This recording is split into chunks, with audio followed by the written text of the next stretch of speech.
Buenas noches, mi nombre es Andrés Castellanos y el día de hoy voy a explicar el módulo 2 de estructuras de datos.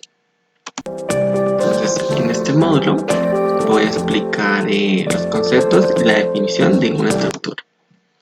Entonces, una estructura permite almacenar diferentes tipos de datos con el único fin de facilitar su manipulación y su acceso. Como podemos ver aquí en el ejemplo, se definen algunas propiedades de la clase carro y algunos métodos que se pueden llamar cuando se instancie dicha clase. El segundo punto es la declaración, inicialización, tamaño y acceso por cada estructura de datos. Entonces aquí, como podemos ver, en la declaración se está declarando qué propiedades va a tener la clase car y qué métodos. Y la inicialización, entonces le pasamos la propiedad color, el modelo, el año del modelo, y eso se va a pasar al método constructor.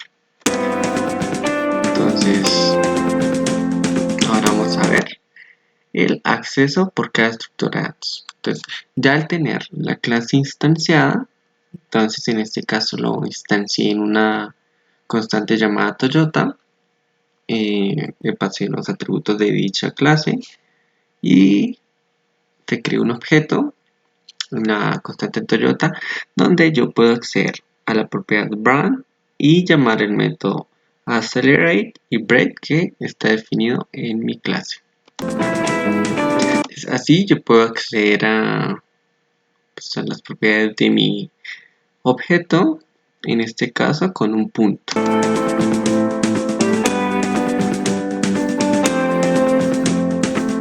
Uso de las estructuras en la programación.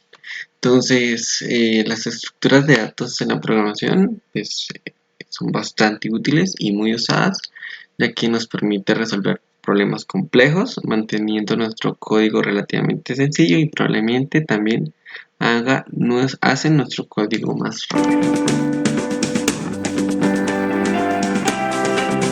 Entonces, uso de las estructuras en la programación. Bueno, aquí es tipos de estructuras de datos. Entonces están las estructuras estáticas, que son las que se asignan una cantidad fija de memoria cuando se declara la estructura. Pues el tamaño de estas estructuras no deben variar o no varía cuando el programa se ejecuta. En este caso, hice un ejemplo definiendo un arreglo de números donde la longitud es de 10. Entonces, y las estructuras dinámicas, en Java existe algo que se llama ArrayList. Entonces, ArrayList lo que hace es crear arreglos de manera dinámica. No definimos una longitud previamente, sino al llamar un método que se llama, bueno, al instanciar la clase ArrayList, puedo llamar un método que se llama add, bueno, métodos para modificar mi arreglo y cambiar su tamaño, su dimensión. Los métodos, las estructuras dinámicas son aquellas estructuras cuya operación en memoria puede aumentar y disminuir en su tiempo de ejecución. ¿Qué fue lo que mencioné? Apuntadores.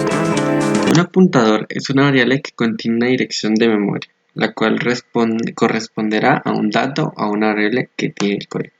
Es decir, la dirección de memoria en la memoria RAM, entonces lo que hace es decir en qué posición de la memoria RAM está dicho valor y modificarlo y cambiar ese valor, o es hacer una referencia abstracta de las variables.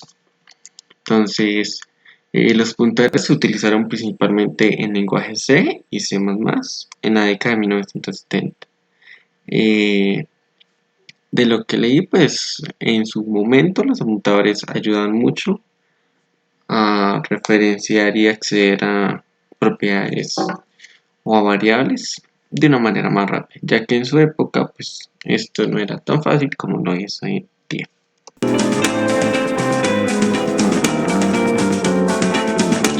Pues como aquí lo menciona, los desarrolladores tuvieron que trabajar directamente con el lenguaje máquina, entender el nivel de la máquina por parte de todos.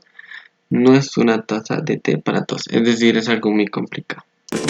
Entonces lo que hace pues, los lenguajes actualmente es mejorar esto y hacerlo mucho más fácil para el desarrollo de código, ya que es mucho más fácil manipular objetos y propiedades.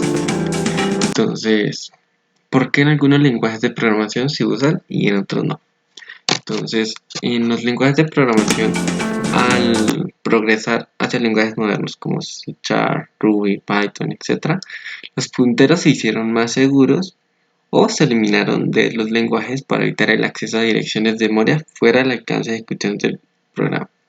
Entonces, cuando hay un mal manejo o si hay un problema con los apuntadores, puede causar que la máquina donde se está ejecutando, bueno, causa fallas de seguridad, que pues eso es bastante delicado pues al momento de ejecutar una aplicación.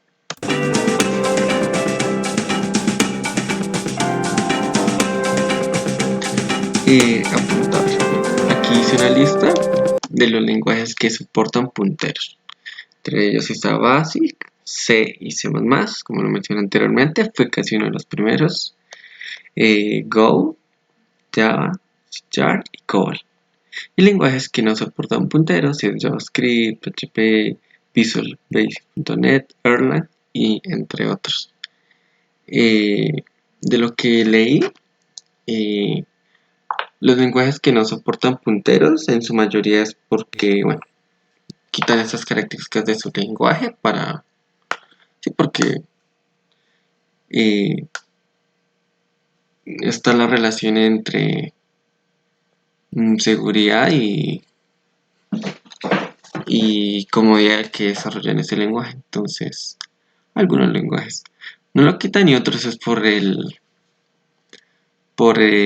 tipo de ejecución que tiene. Entonces, bueno, esto ha sido todo y muchas gracias.